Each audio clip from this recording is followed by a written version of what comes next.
نحمده ونصلي على رسوله الكريم اما بعد فاعوذ بالله من الشيطان الرجيم بسم الله الرحمن الرحيم رب اشرح لي صدري ويسر لي امري واحلل عقدة من لساني يفقهوا قولي.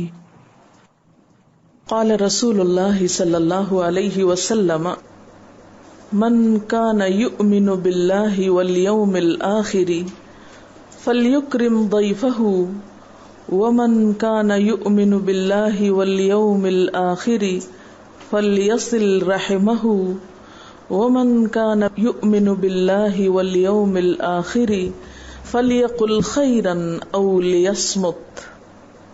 رسول اللہ صلی اللہ علیہ وسلم نے فرمایا، جو اللہ اور یوم آخرت پر ایمان رکھتا ہے اسے چاہیے کہ اپنے مہمان کی عزت کرے، اور جو اللہ اور یوم آخرت پر ایمان رکھتا ہے اسے چاہیے کہ صلہ رحمی کرے، اور جو اللہ اور یوم آخرت پر ایمان رکھتا ہے اسے چاہیے کہ بھلی بات کہے یا خاموش رہے.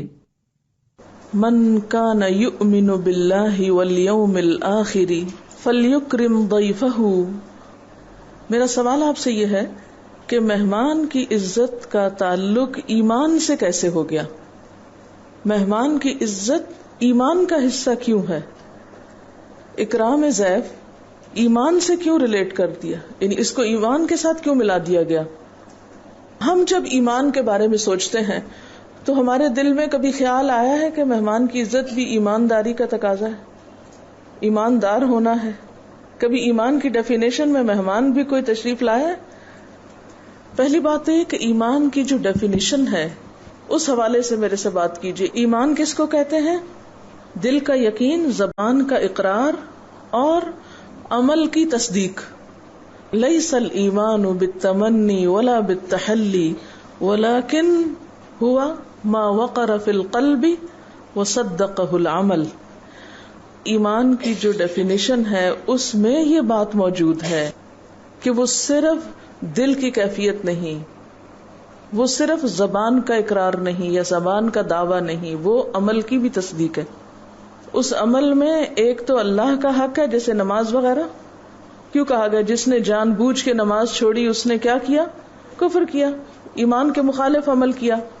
اور اسی طرح جس نے مثلاً حج نہیں کیا اور اس کو حج کرنے کا خیال بھی نہیں آیا اور اس کے دل میں کوئی تڑپ بھی نہیں آئی، تو اس کے لیے کیا ہے؟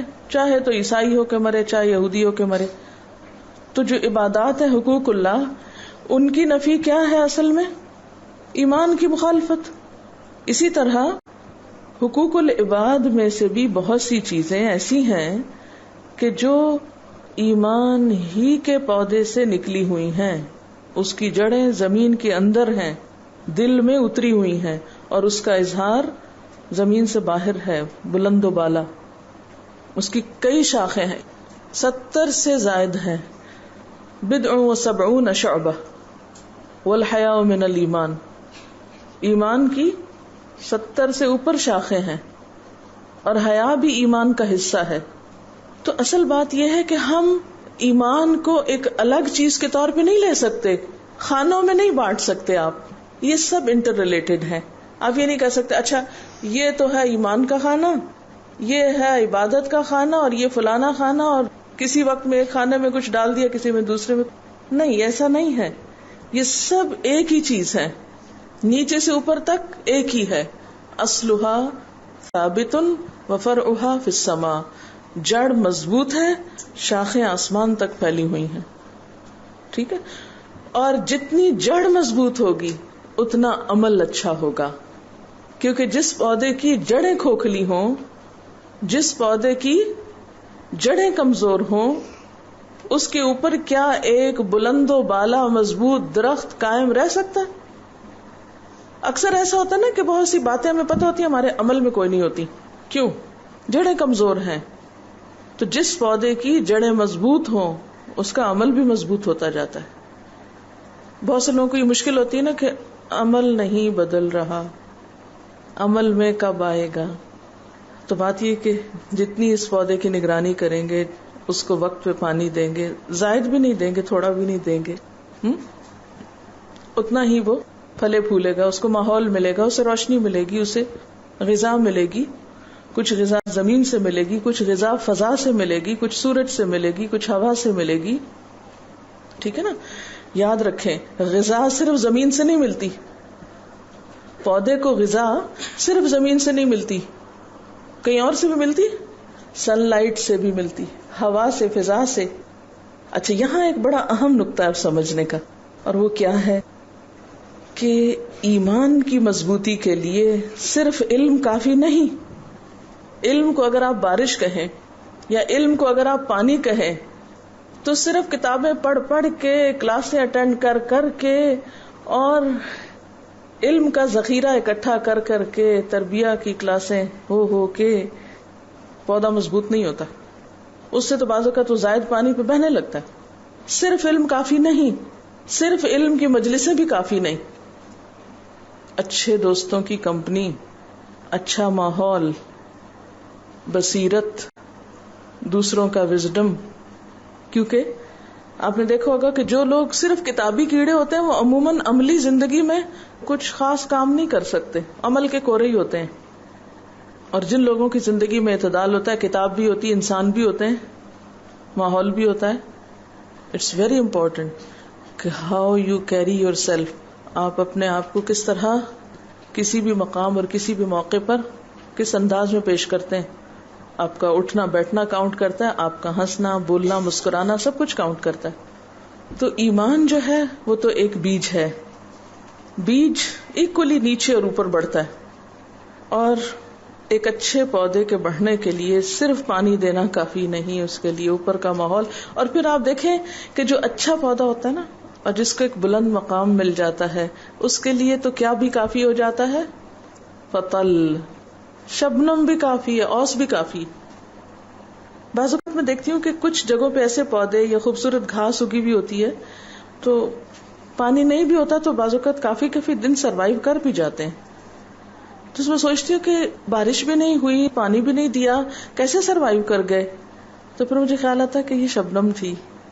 تو جو اچھے پودے ہوتے ہیں ان کے لیے رات کو پڑنے والی اوس بھی کافی ہو جاتی ہے، تھوڑا علم بھی بہت ہو جاتا ہے، تھوڑی تھوڑی پھوار بھی پڑتی رہے تو بہت فائدہ ہو جاتا ہے ان کو، وہ سروائیو کر جاتے ہیں.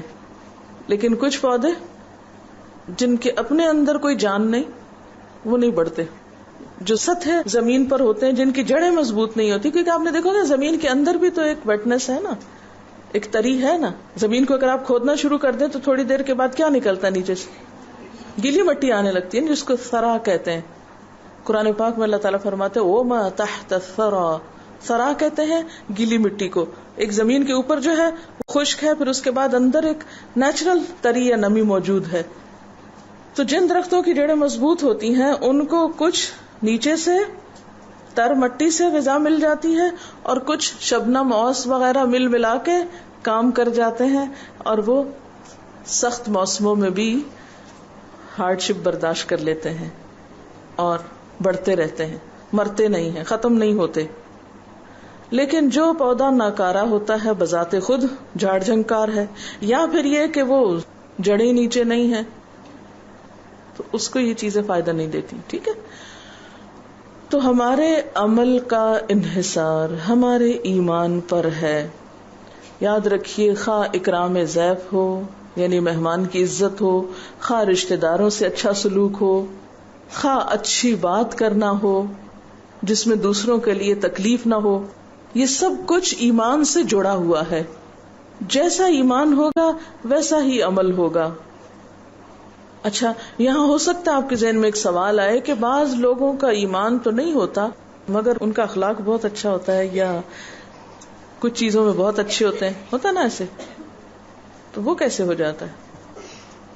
ایمان کے علاوہ بھی کچھ اسباب ایسے ہوتے ہیں جو انسان کو مجبور کر دیتے ہیں. بعض موٹیوز، مفادات، دباؤ، پریشرز ایسے ہوتے ہیں کہ جو انسان کو اچھا بننے پر مجبور کر دیتے ہیں.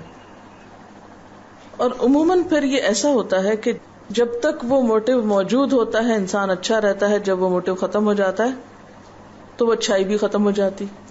تو عموماً وہ ٹیمپریری ہوتے ہیں یا مفادات کے سہارے ہوتے ہیں. آکاش بیل کو دیکھا آپ نے؟ جڑ ہوتی ہے زمین میں اس کی، صرف اوپر اوپر ہی پھیلتی جاتی ہے، جڑ کے بغیر ہوتی ہے آکاش بیل. اور آکاش بیل کیا کرتی ہے؟ جس پودے پہ چمٹ جائے اس کو ختم کر دیتی، خود اس کے اوپر چھا جاتی. ایسا بھی ہوتا ہے کہ بعض اعمال یا بعض موٹیوز جن کے نیچے کوئی بڑی بنیاد نہیں ہوتی، وہ دوسروں کے سہارے یعنی بغیر ایمان کے پھر بعض موٹیوز یا بعض اور اسباب یا وجوہات کی بنا پر وہ پھلتے پھولتے رہتے ہیں، بڑھتے رہتے ہیں. لیکن ایسی چیزوں کا بڑھنا اور پھلنا پھولنا بسا اوقات انسانیت کے بڑے فائدے میں نہیں ہوتا. اس میں پھر کیا ہوتا ہے؟ ضرورت پڑے تو دوسروں کا خون نچوڑنا بھی ہوتا ہے نا. ایسی اقوام، ایسی مثالیں دنیا میں ہے نا کہ جن کے پاس ایمان تو درست نہیں، بظاہر بڑا خوبصورت اخلاق ہے، لیکن جہاں ان کے مفادات ہوتے ہیں، ضرورت پڑتی ہے ان کو، تو وہ دوسروں کا خون چوسنے سے، ان کو نقصان پہنچانے سے بھی گریز نہیں کرتے، صرف مفادات ہی پر جیتے. جیسے اہل کتاب کے بارے میں قرآن پاک میں آتا ہے کہ الا بحبل من اللہ او بحبل من الناس، ایک تو ہے کہ اللہ سے تعلق درست کر لیں یا پھر انسانوں سے تعلق درست کر لیں. ایک پودے کو بڑھنے پھلنے کے لیے ایک تو اس کا ذریعہ کیا ہے کہ اس کی جڑیں ہوں اچھی مضبوط، اور دوسرا پھر وہ کسی اور پودے کے ساتھ. آکاش بیل زمین پہ نہیں پھیل سکتی، ٹھیک ہے نا. تو اسلام ہمیں آکاش بیل کی طرح بڑھنا نہیں سکھاتا اور نہ آکاش بیل جیسا اخلاق سکھاتا ہے. اس طرح تو آپ نے دیکھا ہوگا کہ جوہڑ میں بھی کچھ پھول اگے ہوئے ہوتے ہیں. کمل کا پھول، اس کی جڑیں کہاں ہوتی ہیں؟ پانی میں ہی ہوتی ہیں، اوپر ہی ہوتی ہیں، سطحی ہوتی ہیں، اندر نہیں ہوتی. تو گویا گندی جگہوں پر بھی پھول اگ سکتے ہیں. ایمان کے بغیر بھی بسا اوقات بظاہر وقتی طور پر اچھے اخلاق کے مظاہرے ہو سکتے ہیں، لیکن عموماً ایسی چیزیں انسانیت کے بڑے فائدے کے لیے نہیں ہوتی. جو کام اللہ کی خاطر ہوتا ہے اس میں انسان کے اندر کوئی لالچ نہیں ہوتا، اس میں انسان کسی سے صلہ نہیں چاہتا، انسان یک طرفہ نیکی کرتا چلا جاتا، اس کی نیکی کی رفتار میں کمی نہیں آتی. دوسرا کچھ بھی کرے وہ اپنی طرف سے نہیں چھوڑتا نیکی کرنا. جب آپ بدلے میں نیکی کر رہے ہوتے ہیں ایمان کے بغیر، ایک نیکی ہوتی ہے نا اللہ کی خاطر نیکی، اور ایک ہوتی ہے کسی مفاد کی خاطر نیکی کہ میں فلاں سے ایسا کروں گا، فلاں کے ساتھ اچھا کروں گا تو میرا فلاں کام بن جائے گا. ایک یہ سبب ہو سکتا ہے.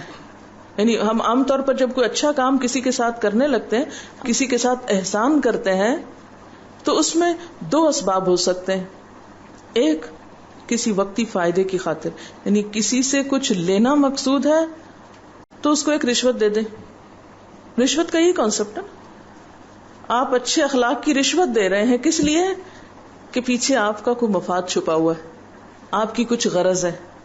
اگر وہ غرض پوری ہو جائے تو آپ بھی اچھے رہتے ہیں، اور اگر آپ کو مفاد حاصل نہیں ہوا، آپ کا مقصد پورا نہیں ہوا، آپ کی غرض پر زد پڑی، تو پھر آپ نے بھی اچھائی کو خیر بات کہہ دیا. ٹیمپریری، وقتی، سطحی، کسی مفاد سے منسلک، بس عارضی. ٹھیک ہے. اور دوسری نیکی کیا ہوتی ہے، یا نیکی کی دوسری قسم کون سی ہے؟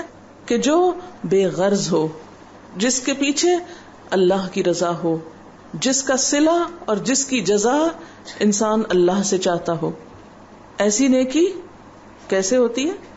مضبوط، پائیدار، جسے کوئی ہلا نہیں سکتا، جس سے انسان کبھی نہیں رکتا حتیٰ کہ اس کی موت آ جاتی کہ مجھے تو کرنا ہے، اللہ کی خاطر کرنا ہے.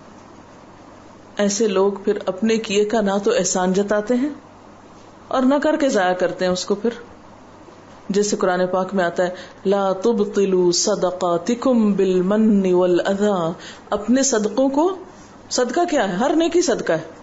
اگر صدقے کا ایک آسان مفہوم لیا جائے تو ہر نیکی صدقہ ہے. کل معروف صدقہ، حدیث میں آتا ہے، یہ میری ڈیفینیشن نہیں ہے خود ساختہ.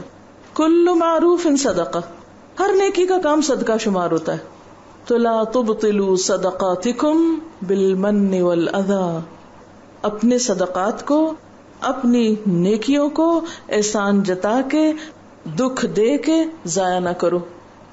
کالذی ينفق مالہ رئاء الناس، اس شخص کی طرح جو اپنا مال ریاکاری میں خرچ کرتا ہے، دکھاوے کے لیے بس کرتا ہے. اب یہاں پر آپ دیکھیں کہ جتنی بھی نیکیاں ان کو جب ایمان سے جوڑا گیا تو اس کا مطلب یہ کہ وہ اللہ کی خاطر ہو گئی. اب اس میں دوسرے سے صلے کی توقع نہیں رکھنی، اور اس میں پھر ہم ڈسکریمنیشن بھی نہیں کریں گے. پھر ہمارا پسندیدہ چاہنے والا انسان مہمان بن کے آئے یا ہمارا انتہائی ناپسندیدہ انسان، کیا کریں گے ہم؟ کچھ بہت فرق نہیں کریں گے. ایک تو نا قدرتی جذبات کا ایک فرق ہوتا ہے. کسی کے آنے کا آپ کو بہت انتظار ہوتا ہے، اس کے آنے پر ایک دلی خوشی ہوتی ہے، ایک ایسی کیفیت ہوتی ہے کہ انسان کے بس میں نہیں ہوتی. وہ تو ایک نیچرل سی بات ہے، اس میں کوئی پکڑ نہیں ہے اور نہ کوئی اس میں ناپسندیدگی ہے. اور ایک انسان کا آنا آپ کے دل پر بھاری ہوتا ہے. مثلا بہت سے لوگوں کو سسرال کی آمد یا سسرالی رشتہ داروں کی آمد بڑی بھاری لگتی. مثلا میکے سے کوئی آ جائے تو سر آنکھوں پر، سسرال سے کوئی آ جائے تو ناک منہ چڑھانے لگتے، کہیں ناک ہے کہیں آنکھیں، رویوں کا فرق آ جاتا ہے. تو اب کیا ہے کہ جو اللہ کی خاطر کرنے والا ہے اس کے رویے میں نہیں فرق آئے گا، چاہے اس کا دل نہیں بھی مان رہا، چاہے اس کو نہیں بھی اندر سے خوشی، لیکن وہ احسان کی جو ظاہری صورت ہے، نیکی کا جو ایک معیار ہے، اس سے نیچے نہیں اترے گا، کیونکہ اس کے اخلاق کو زیب نہیں دیتا کہ وہ اس سے نیچے اترے. چاہے اس کے ساتھ کسی نے، مثلا ایک اور جگہ پر آتا ہے نا کہ اگر کوئی کسی کے یہاں مہمان ٹھہرے اور وہ اس کی عزت نہ کرے، اور اتفاق سے اگر وہ ایسا شخص جواباً کبھی آپ کا مہمان ٹھہرے تو آپ اس کے ساتھ وہ نہیں کریں گے جو اس نے کیا. ایسے میں انسان پھر اخلاق کے اسی اعلیٰ معیار پہ رہتا ہے، پھر وہ اپنی نیکی کے موقع کو نہیں گنواتا. وہ کہتا کوئی بات نہیں، اس کا اخلاق اس کے ساتھ، میرا اخلاق میرے ساتھ، اس نے کیا اپنے لیے، مجھے کرنا اپنے لیے. تو یہ ہے معنی اس کا کہ من کان یؤمن باللہ، جس نے اللہ کو مضبوط پکڑا ہوا ہے، جو اللہ کی خاطر نیکی کرنے والا ہے، اسے چاہیے کہ مہمان کی عزت کرے، یعنی ہر حال میں عزت کرے، چاہے مہمان نے اس کی عزت کی ہو یا نہ کی ہو اس سے پہلے. اور یہاں پر آپ دیکھیں صرف اللہ پر ایمان نہیں ہے، یوم آخرت کی بات بھی ساتھ ہے. اور جو یوم آخرت پر ایمان رکھتا ہو اسے چاہیے کہ رشتہ داروں کے ساتھ جوڑ کے رکھے. یصل کا لفظ کس سے ہے؟ وصل سے. جب ہم اس کا ترجمہ کر دیتے نا صلہ رحمی کرے، وہ اتنا بڑا سا لفظ ہے کہ ہم سوچتے نہیں کیا کہہ رہے ہیں. تو اس لیے میں بہت سمپل ترجمہ اس کا کروں گی. چاہیے کہ رشتہ داروں سے جوڑ کے رکھے، بنا کے رکھے، کاٹ کے نہیں رکھے، جوڑ کے رکھے. خواہ رشتہ دار اس کے ساتھ نہ بھی اچھا کریں، کیونکہ آپ صلی اللہ علیہ وسلم نے کیا فرمایا کہ لیس الواصل بالمکافات، بدلے کے طور پہ اچھا سلوک کرنے والا دراصل صلہ رحمی نہیں کرتا. یہ صلہ رحمی نہیں ہوتی کہ جو اچھا ہے اس کے ساتھ آپ اچھے ہیں. اصل صلہ رحمی کون کرتا ہے کہ جو مجھ سے کٹے میں اس سے جڑوں، جو آگے بڑھ کر جوڑنے کی کوشش کرتا ہے. وَمَنْ كَانَ يُؤْمِنُ بِاللَّهِ وَالْيَوْمِ الْآخِرِ فَلْيَقُلْ خَيْرًا أَوْ لِيَصْمُتْ. اب سوال یہ پیدا ہوتا ہے کہ ایک طرف مہمان کی بات ہوئی، دوسری طرف رشتہ دار کی بات ہوئی، اور ساتھ ہی پھر اچھی گفتگو اور اچھی کلام کی بات ہوئی. کیوں؟ اس لیے کہ عموماً ہماری گفتگو مہمانوں اور رشتہ داروں کے بارے میں کیا ہوتی ہے؟ ہماری گفتگو کا معیار کہاں آ کے گرتا ہے؟ انہی دو کے بارے میں زیادہ نیگیٹو گفتگو ہوتی. کوئی گھر میں آ جائے، جانے تو دو اس کو، پھر سب مل جل کے بعد میں اس کی کیسی خبر لیں گے. بہت مشکل ہوتا ہے نا کہ کسی کے جانے کے بعد اس کی تکلیفوں یا اس کی طرف سے پہنچنے والے کسی بھی نقصان کو انسان ڈسکس نہ کرے. اور اسی طرح رشتہ داروں سے مل کے آئے یا رشتہ داروں کی باتیں، عام طور پر خراب گفتگو میں نمبر 1 رشتہ داروں کی برائیاں، چاہے قریب کے ہوں چاہے دور کے، یا پھر آنے والوں وزٹرز ملاقاتیوں کی. تو جو شخص اللہ اور یوم آخرت پر ایمان رکھتا ہے وہ کیا کرے؟ جب مہمان چلا جائے تو اس کے بارے میں اگر کوئی اچھی بات ہے تو وہ کر لے، نہیں تو چپ رہے. اور اسی طرح رشتہ داروں کے بارے میں اگر کوئی اچھی بات کر سکتا ہے تو کر لے، ورنہ ان کی خراب باتوں کا ذکر نہ کرے، خاموشی اختیار کر لے. یہ ہے اعلی اخلاق، یہ ہے عمدہ اخلاق، یہ ہے انسان کی اصل قدر و قیمت اگر وہ اس پر رہے. عام طور پر یہ بھی ہوتا ہے کہ جب ملاقات وغیرہ ہوتی ہے تو ایک دوسرے کو تانے شانے دیتے ہیں، کوسنے سناتے ہیں، ڈھکی چھپے انداز میں کچھ ذکر کرتے رہتے ہیں. کسی کا ذمہ تو ہم نہیں لے سکتے کہ کوئی کرے تو ہم کیا کریں، ہمیں صرف اپنا ہی ذمہ لینا ہے.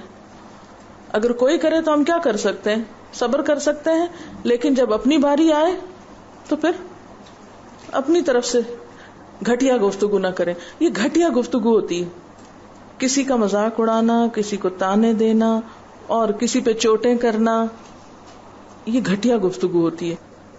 گھٹیا گفتگو کرنے والے خود اپنے معیار کو نیچے کر لیتے ہیں. اس کے پیچھے ایک بڑی بات، ایک بڑی مشکل یہ بھی ہوتی ہے کہ جو چپ رہ جائے، کیونکہ اللہ کے رسول صلی اللہ علیہ وسلم تو فرماتے ہیں چپ رہ جاؤ، او لیصمت. ہم کیا کہتے ہیں، یہ کیا سمجھتے ہیں جو چپ رہے وہ بڑا بے وقوف ہے، وہ تو انتہائی بدو ہے، اس کو تو جواب ہی نہیں دینا آتا، وہ تو اللہ میاں کی گائے ہے. اس کو احمق سمجھتے ہیں یا پھر مغرور سمجھتے ہیں. اگر کوئی چپ ہو جائے ایسی گفتگو پر تو اس کو مغرور سمجھتے ہیں. خصوصاً جب کوئی دوسرا اکسائے کہ دیکھو اب جواب نہیں بن پا رہا، اب میرے ڈر سے تم نہیں بول پا رہے نا، کوئی بات ہو تو بولے نا، میں سچا ہوں نا اس لیے تم نہیں بول پا رہے، وغیرہ وغیرہ. بعض لوگ سمجھتے ہیں کہ اگر کسی کی غلط بات پہ خاموش رہیں گے تو گویا ہم نے بھی غلط بات پہ ان کا ساتھ دیا. نہیں، ابھی چپ رہیں، کسی اور موقع پر ان کی غلطی بتا دیں. یعنی چپ رہنے کا مطلب یہ نہیں ہے کہ اگر کوئی غلط کام کر رہا ہے تو آپ اس کی غلطی نہیں بتائیں. نہی عن المنکر کا مطلب یہ ہے کہ دوسرے کو بھی غلطی سے روکا جائے. وہ تو بتایا جائے گا لیکن کسی اور موقع پہ بتا دیا جائے. کیونکہ انصر اخاک ظالما او مظلوما، اپنے بھائی کی مدد کرو خواہ وہ ظالم ہو یا مظلوم. مظلوم کی مدد تو سمجھ میں آتی ہے، ظالم کی مدد کیا ہے، اس کو ظلم سے روکا جائے. اچھا، ظلم سے روکنا یہ نہیں کہ جب کوئی چیخنے چلانے لگے، شور مچانے لگے تو آپ اس کے منہ پہ ہاتھ رکھ دیں، وہ تو آپ کا ہاتھ بھی توڑ دے گا. اس وقت نہیں، کسی اور وقت میں جب وہ سننے کے لائق ہو، جب وہ سن لے، جب اس کا کچھ فائدہ ہو جائے. اب سوال یہ ہے کہ اکرام ضیف کا مطلب کیا ہے، مہمان نوازی کا مطلب کیا ہے. مثلاً زندگی میں بہت سے مواقع ایسے آتے ہیں، کبھی بیماری ہوتی ہے، کبھی گھر میں کوئی شادی وغیرہ کا پروگرام ہے تو اس میں مصروفیت ہے، کبھی بچوں کے امتحان ہے، کبھی آپ خود پڑھ رہے ہیں، کبھی کوئی اور مشغولیت ہے آپ کی. تو اب آپ مہمانوں کو اس طرح اٹینڈ نہیں کر سکتے جس طرح آپ پہلے مثلاً کیا کرتے تھے. تو اس سلسلے میں یہ سمجھنا بے حد ضروری ہے کہ اکرام کا مطلب کیا ہے، عزت دینے کا مطلب کیا ہے. عزت دینے میں پہلی بات تو یہ کہ ان کے آنے پر ناگواری کا احساس نہ ہو. جیسے ہم عام طور پہ کہتے ہیں مہمان بلائے جان. اب یہ جملہ جو ہے کوئی اسلامی اخلاقی جملہ نہیں ہے، یعنی کسی کو بلائے جان کہہ کے پکارنا. چاہے آپ کے دل میں کوئی مشکل پریشانی یا تکلیف ہے بھی، اپنے منہ سے ایسی باتیں نہ نکالیں. تو اکرام میں پہلی بات تو یہ ہے کہ دوسرے کے پیچھے یا آنے پر یا سامنے ناک بو نہ چڑھائیں. آپ اچھے طریقے سے دوسرے پہ واضح کر سکتے ہیں، معذرت کر سکتے ہیں، ایکسپلین کر سکتے ہیں اپنی پریشانی یا مجبوری یا کوئی بھی چیز جو آپ کے لیے رکاوٹ بنی ہوئی ہے دوسرے کو ٹائم دینے میں یا اس کے ساتھ بہت اچھا معاملہ کرنے میں، تو آپ اس پر واضح کر سکتے ہیں. یعنی بد اخلاقی سے پیش نہ آئیں، بدتمیزی نہ کریں، بیزاری کا اظہار نہ کریں، اور اسی طرح ناروا گفتگو نہ کریں، جو خاص طور پر اس حدیث کے آخر میں آتی ہے بات.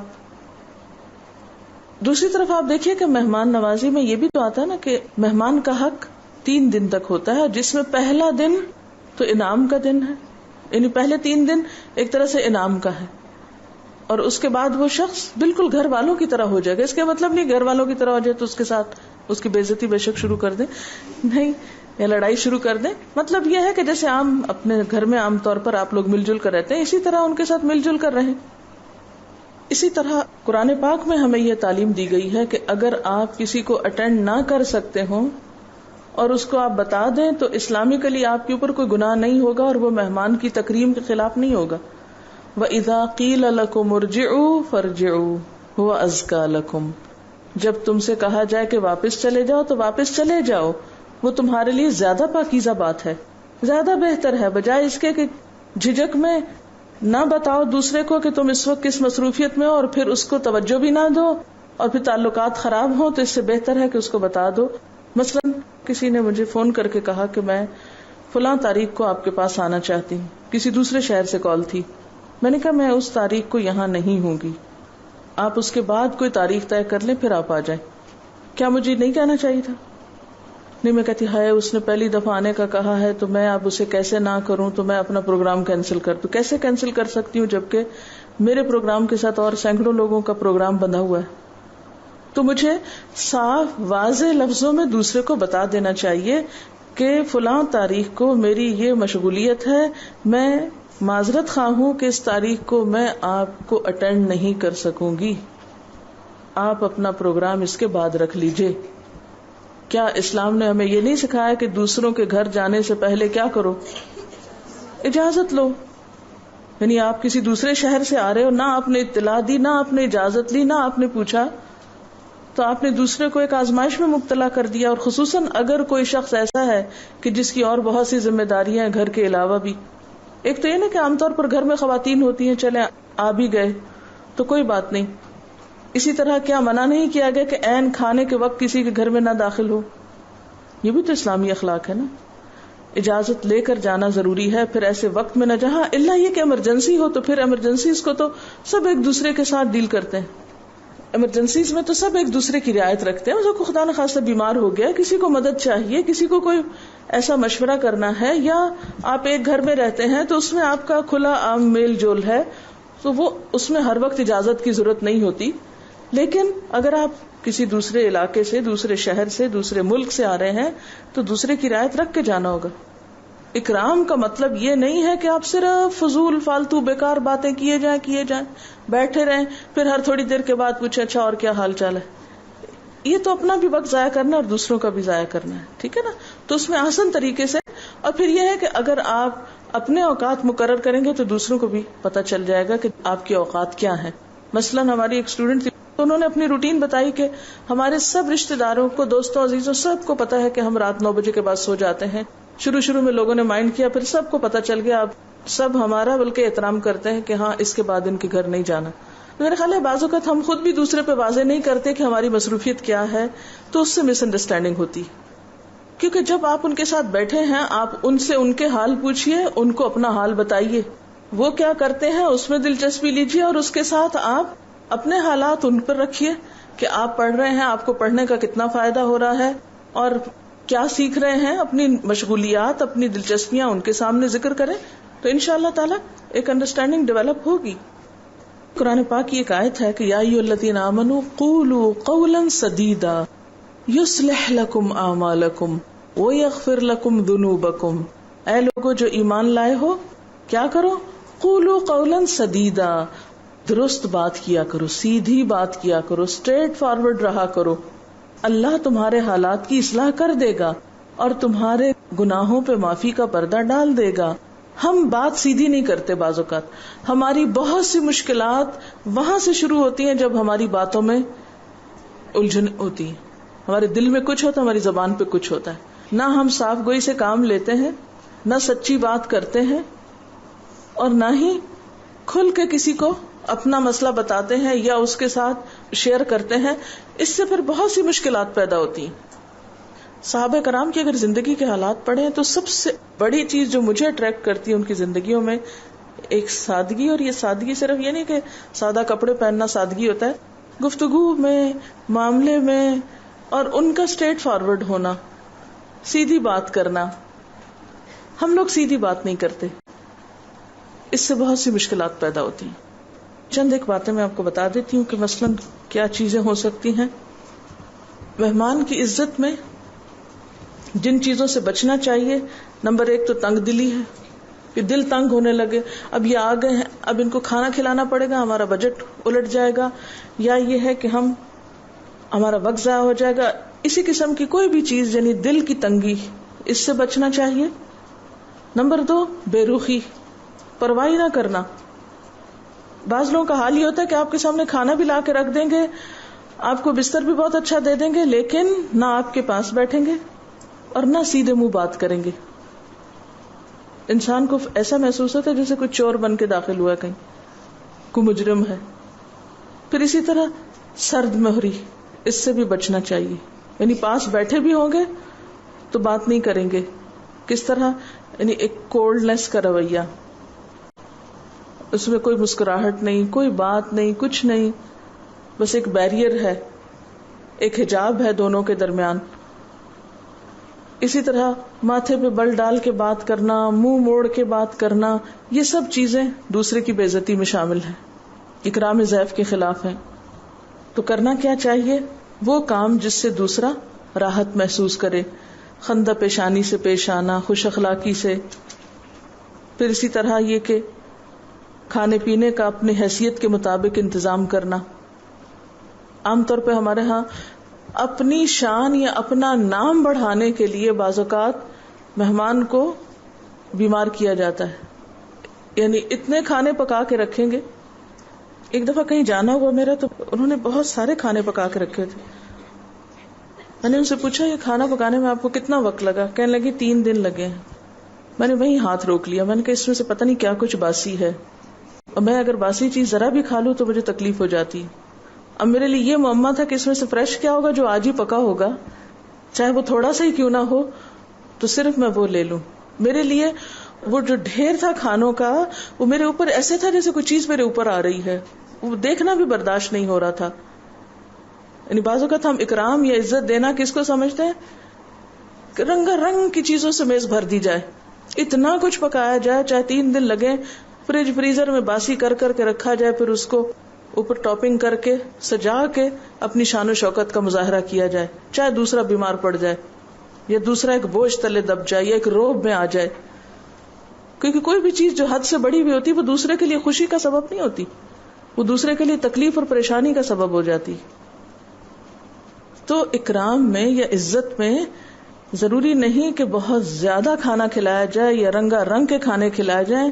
اپنی حیثیت کے مطابق جو بھی ہے، جو کچھ بھی ہے، جو میسر ہے. مہمان کے سامنے ایسی باتیں بھی نہیں کرنی چاہیے کہ جس سے اس کو آپ کی بیزاری کی سینس ہو.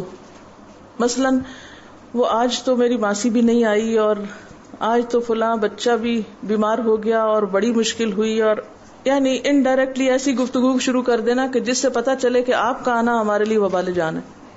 یعنی منہ سے یہ کہنے کی بجائے کہ آپ وبال جان ہیں، ایسی باتیں کہی جائیں کہ دوسرا اپنے آپ کو مجرم سمجھنے لگے کہ وہ یہاں اس نے قدم کیوں رکھا. یہ نہیں ہونا چاہیے.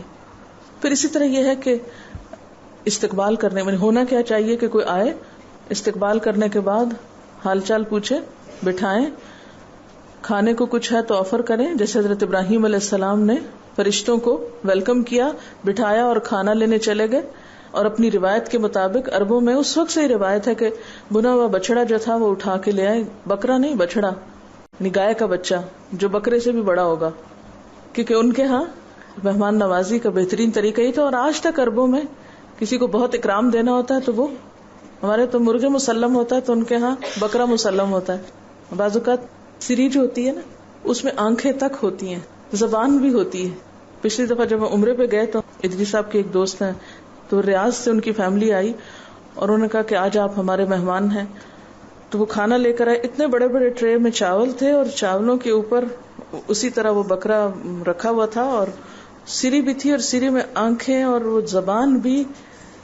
اچھا، اب ان کے ہاں مہمان کے اکرام میں یہ کہ خود بھی ساتھ بیٹھتے ہیں، ایک ہی ٹرے میں سب کو کھانا ہوتا ہے، اور پھر اصرار بھی بہت زیادہ کرتے. اب میں تو چپ کر گئی، جو بچوں نے دیکھا تو خوف زدہ. اب وہ اصرار پہ اصرار کریں کہ تم کھاتے کیوں نہیں. جیسے وہ ابراہیم علیہ السلام نے کہا کہ کیا ہے تمہیں، کھاتے کیوں نہیں ہو. اب یہ کہیں کہ کھائیں تو کھائیں کیسے، زبان نظر آ رہی ہو کس طرح کھائیں، دانت تک بھی نہیں نکالتے. وہ ان کا سٹائل یہ دھو لیتے ہیں، کہتے ہیں پاک ہے، اس میں کیا چیز ہے ایسی. تو یہ ہے کہ ہر قوم کا مزاج ہوتا ہے نا اپنا کھانے کا. تو ہو سکتا ہے کہ بعض اوقات آپ کسی ایسے شخص کے پاس جائیں جو اپنی طرف سے انتہائی عزت کا معاملہ کر رہا ہو اور آپ کے لیے پریشانی کا سبب ہو. بہرحال اچھا پھر آپ دیکھیں کہ مہمان کے سامنے کھانا بڑھانا. ابراہیم علیہ السلام نے کیا کیا؟ قربہ الیہم.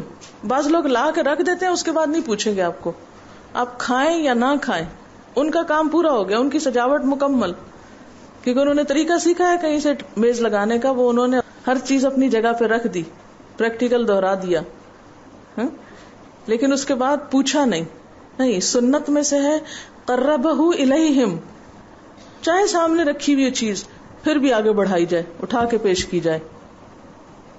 کیونکہ بعضوں کا جب ہم بڑی بڑی میزیں لگا لیتے ہیں نا اور سب طرف چیزیں بکھری ہوئی ہوتی ہیں، تو اب مہمان بعضوں کا تو خود گھوم کے پھر کے وہ سب کچھ لا بھی نہیں سکتا، تو اگر کوئی ایک آدھ اس میں سے سرو کر رہا ہو، سب مہمانوں کو پیش کر رہا ہو، تو یہ بھی اکرام میں ہوتا ہے، یہ بھی عزت میں سے.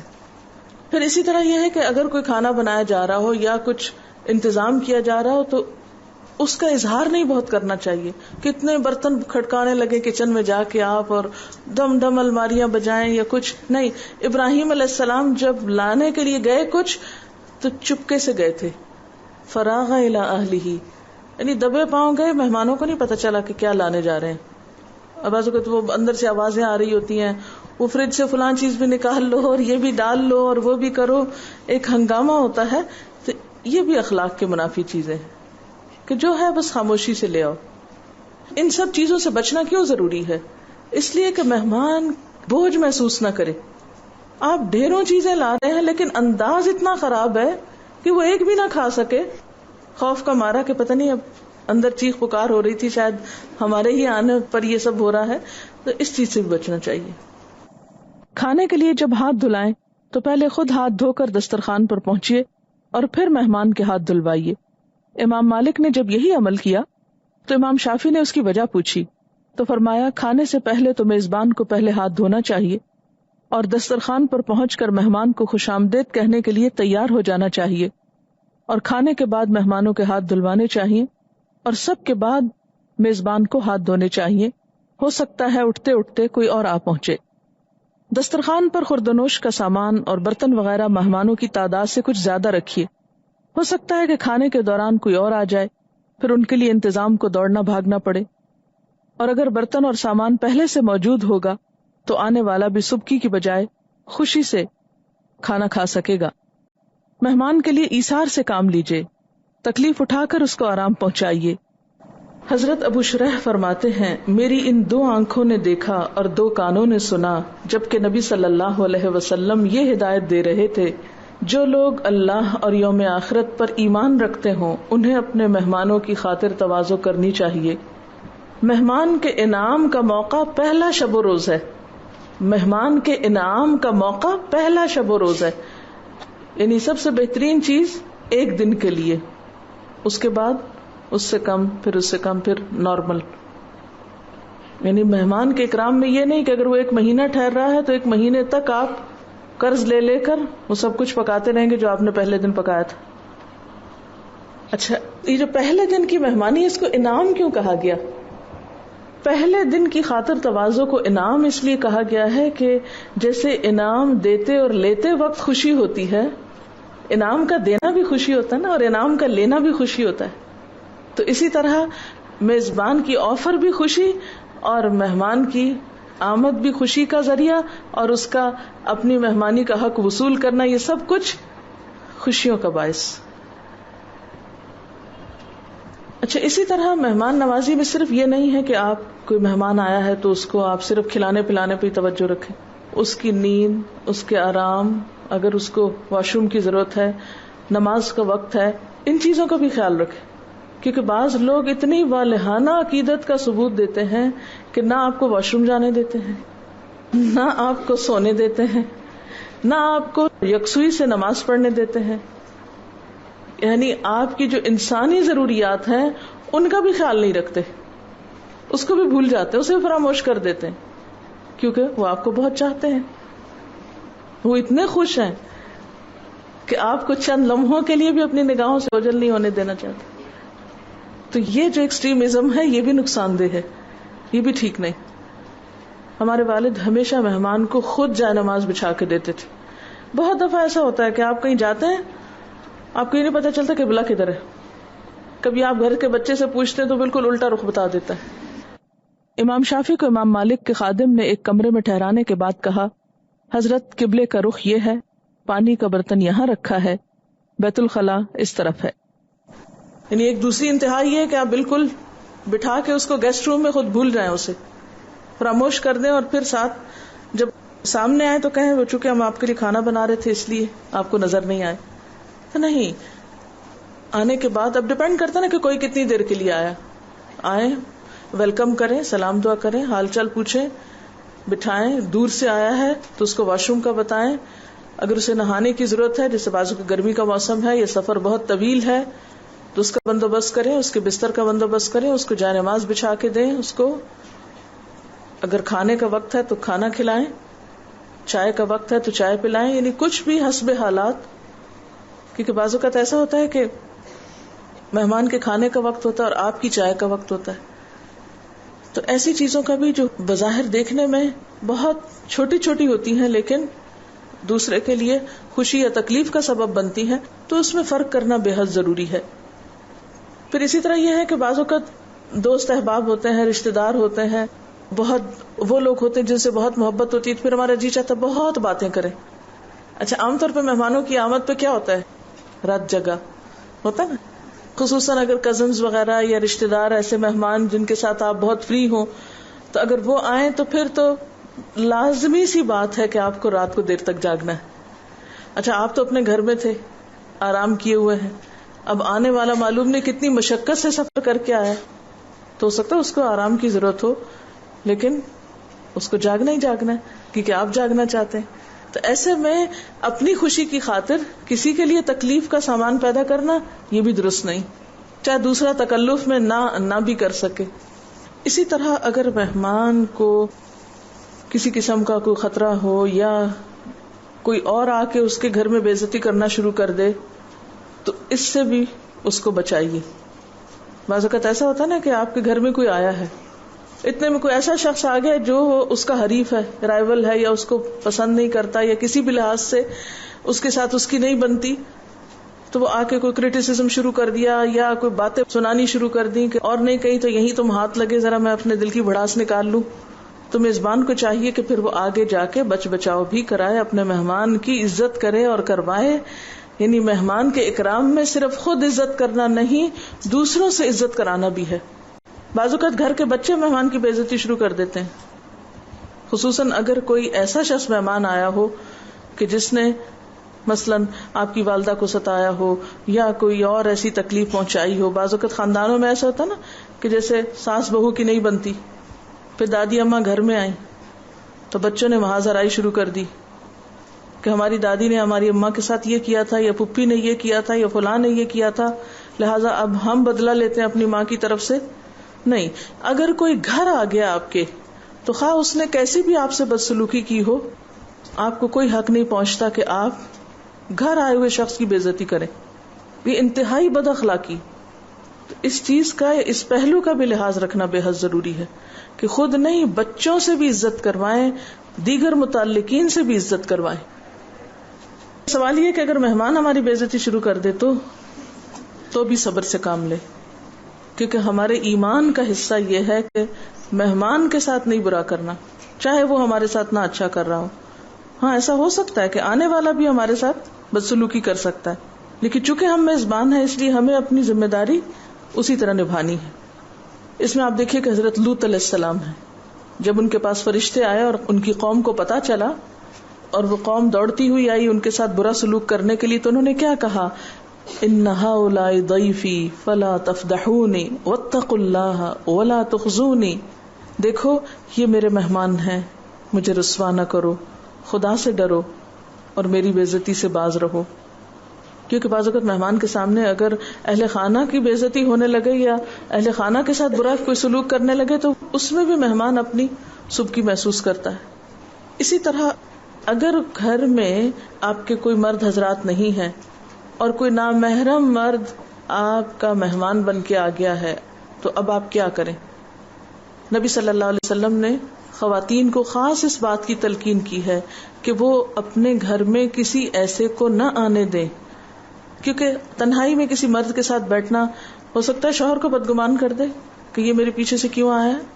بعض اوقات ایسا ہوتا ہے کہ کوئی دوسرے شہر سے آتا ہے، تو اس صورت میں اگر ممکن ہو اپنے شوہر کو اطلاع کر دیں کہ فلاں شخص آ گیا، آپ گھر پہنچے اور اس کو بھی بٹھائیں، اور ہو سکتا ہے گھر میں بچے وغیرہ بھی ہوں، بالکل آپ تنہا نہ ہوں، لیکن اگر آپ بالکل تنہا ہوں تو اس سے معذرت کر لیں کہ آپ 1 گھنٹے تک آ جائیں۔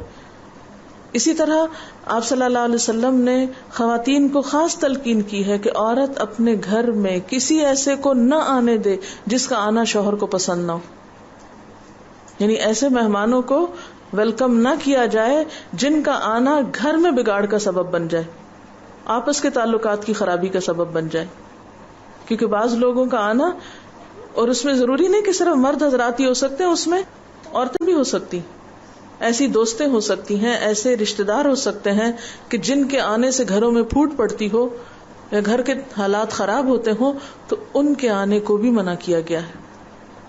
اس میں آپ دیکھیں کہ آپ صلی اللہ علیہ وسلم نے فرمایا ہے، ریاض الصالحین میں یہ حدیث موجود ہے کہ تمہارے کچھ حقوق تمہاری بیویوں پر ہیں اور تمہاری بیویوں کے کچھ حقوق تم پر ہیں، ان پر تمہارا حق یہ ہے کہ وہ تمہارے بستروں کو ان لوگوں سے نہ روندوائیں جن کو تم ناپسند کرتے ہو، یعنی گھر میں کسی ایسے کو نہ ٹھہرائیں، یعنی مہمان نہ بنائیں کہ جو تمہیں پسند نہیں۔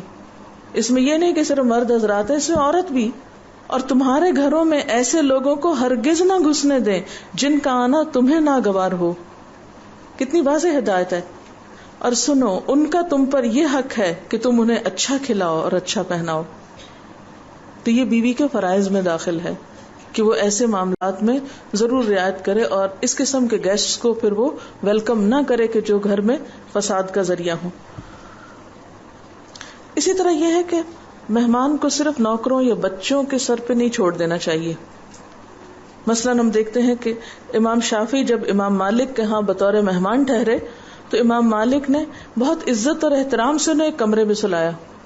سحر کے وقت امام شافعی نے سنا کہ کسی نے دروازہ کھٹکھٹایا اور بڑی ہی شفقت سے آواز دی، آپ پر خدا کی رحمت ہو، نماز کا وقت ہو گیا ہے۔ امام شافعی فوراً اٹھے، کیا دیکھتے ہیں کہ امام مالک کے ہاتھ میں پانی کا بھرا ہوا لوٹا ہے اور وہ دروازے پہ کھڑے ہیں۔ امام مالک امام شافعی کے استاد بھی تھے۔ امام شافعی کو کچھ شرم سی محسوس ہوئی، امام مالک نے محسوس کر لیا اور بہت محبت کے ساتھ بولے کہ تم خیال نہ کرو، مہمان کی خدمت تو کرنا ہی چاہیے، یعنی اگر عمر میں یا مرتبے میں کوئی چھوٹا بھی ہے آپ سے تو بھی فرض بنتا ہے۔ اور وہ مشہور حدیث تو آپ نے سنی ہوگی، ایک مرتبہ نبی صلی اللہ علیہ وسلم کی خدمت میں ایک شخص آیا اور بولا، حضور میں بھوک سے بےتاب ہوں۔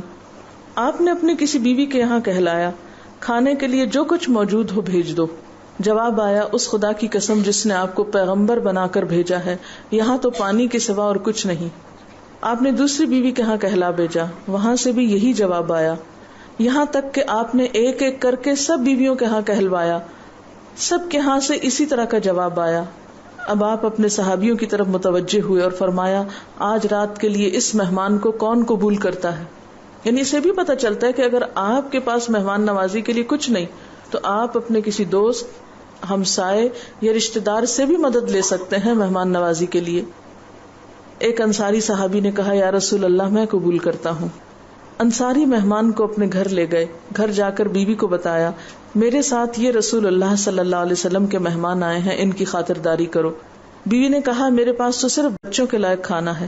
صحابی نے کہا، بچوں کو کسی طرح بہلا کر سلا دو۔ جب مہمان کے سامنے کھانا رکھو تو کسی بہانے سے چراغ بجھا دینا اور کھانے پر مہمان کے ساتھ بیٹھ جانا تاکہ اس کو یہ محسوس ہو کہ ہم بھی کھانے میں شریک ہیں۔ اس طرح مہمان نے تو پیٹ بھر کے کھایا اور گھر والوں نے ساری رات فاقے سے گزاری۔ صبح جب یہ صحابی نبی صلی اللہ علیہ وسلم کی خدمت میں حاضر ہوئے تو آپ نے دیکھتے ہی فرمایا، تم دونوں نے رات اپنے مہمان کے ساتھ جو حسن سلوک کیا ہے وہ اللہ کو بہت پسند آیا ہے۔ جسے وہ آتا ہے نا، وَيُؤْثِرُونَ عَلَىٰ أَنفُسِهِمْ وَلَوْ كَانَ بِهِمْ خَصَاصَةٌ۔ بعض اوقات خود بھوکے رہ کے یا خود تکلیف اٹھا کر بھی دوسرے کو خوش کرنا پڑتا ہے۔ یعنی ہم بلنٹلی یہ نہیں کہہ سکتے ہمارے پاس کیا ہے جو ہم کسی کی مہمانی کریں یا ہم کیوں کریں۔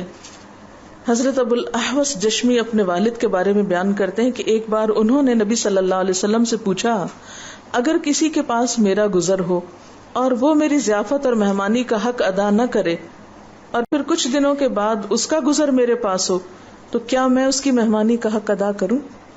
یعنی جس نے میرا حق نہیں دیا کیا میں اس کا دوں یا اس کی بے مروتی اور بے رخی کا بدلہ اسے چکھاؤں؟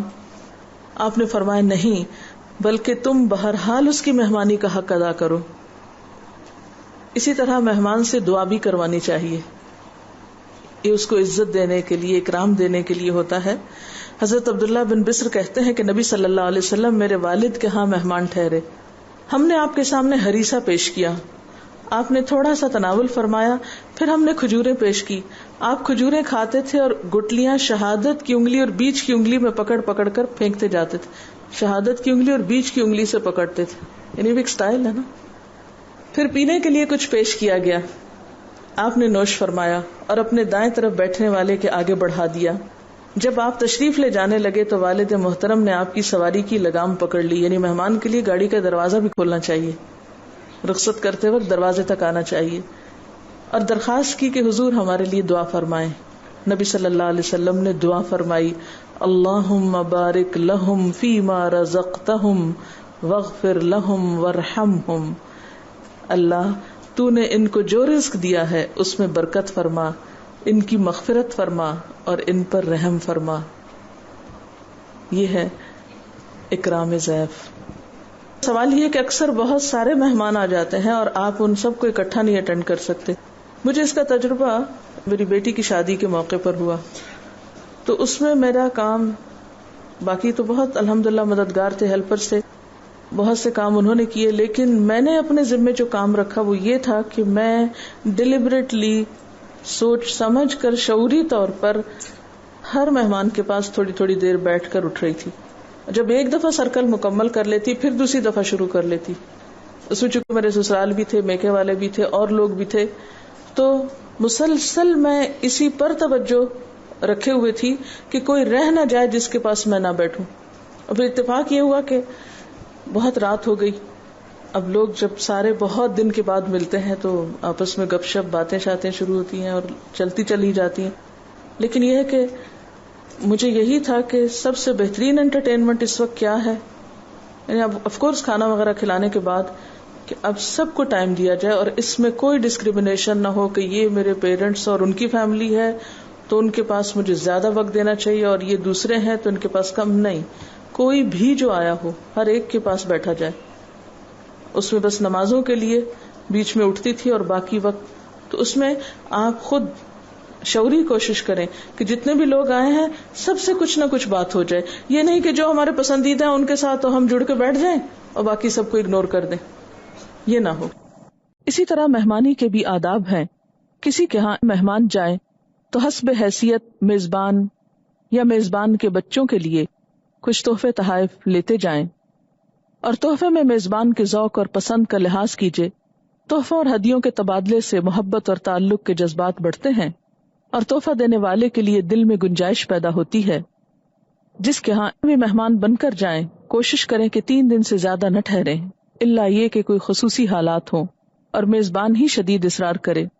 نبی صلی اللہ علیہ وسلم کا ارشاد ہے، مہمان کے لیے جائز نہیں کہ وہ میزبان کے ہاں اتنا ٹھہرے کہ اس کو پریشانی میں مبتلا کر دے۔ صحیح مسلم میں ہے کہ مسلمان کے لیے جائز نہیں کہ وہ اپنے بھائی کے ہاں اتنا ٹھہرے کہ اس کو گناہگار کر دے۔ لوگوں نے کہا، یا رسول اللہ صلی اللہ علیہ وسلم گناہگار کیسے کرے گا؟ فرمایا، اس طرح کہ وہ اس کے پاس اتنا ٹھہرے کہ میزبان کے پاس ضیافت کے لیے کچھ نہ رہے۔ ہمیشہ دوسروں کے ہی مہمان نہ بنیے، دوسروں کو بھی اپنے ہاں آنے کی دعوت دیجیے اور دل کھول کر خاطر تواضع کیجیے۔ مہمانی میں جائیں تو موسم کے لحاظ سے ضروری سامان ساتھ لے جائیے تاکہ میزبان کو تکلیف نہ ہو۔ میزبان کی مصروفیات اور ذمہ داریوں کا بھی لحاظ رکھیے اور اس کا اہتمام کیجیے کہ آپ کی وجہ سے میزبان کی مصروفیات متاثر نہ ہوں اور ذمہ داریوں میں خلل نہ پڑے۔ میزبان سے طرح طرح کے مطالبے نہ کیجیے، وہ آپ کی خاطر مدارت اور دلجوئی کے لیے خود سے جو اہتمام کرے اسی پر میزبان کا شکریہ ادا کیجیے اور اس کو کسی بے جا مشقت میں نہ ڈالیے۔ اگر آپ میزبان کی خواتین کے لیے غیر محرم ہوں تو میزبان کی غیر موجودگی میں بلا وجہ ان سے گفتگو نہ کیجیے، نہ ان کی آپس کی گفتگو پر کان لگائیے، اور اس انداز سے رہیے کہ آپ کی گفتگو اور طرز عمل سے انہیں کوئی پریشانی نہ ہو، اور اسی طرح کسی وقت بے پردگی بھی نہ ہونے پائے۔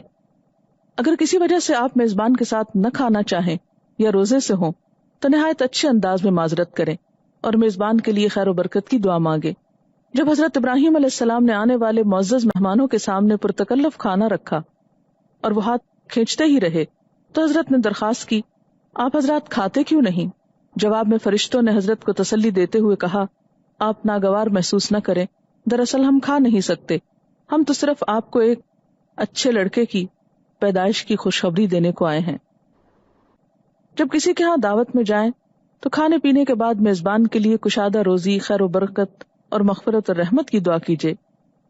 حضرت ابو الحسن نے نبی صلی اللہ علیہ وسلم اور آپ کے صحابہ کرام کی دعوت کی۔ جب لوگ کھانے سے فارغ ہوئے تو آپ نے فرمایا، اپنے بھائی کو صلہ دو۔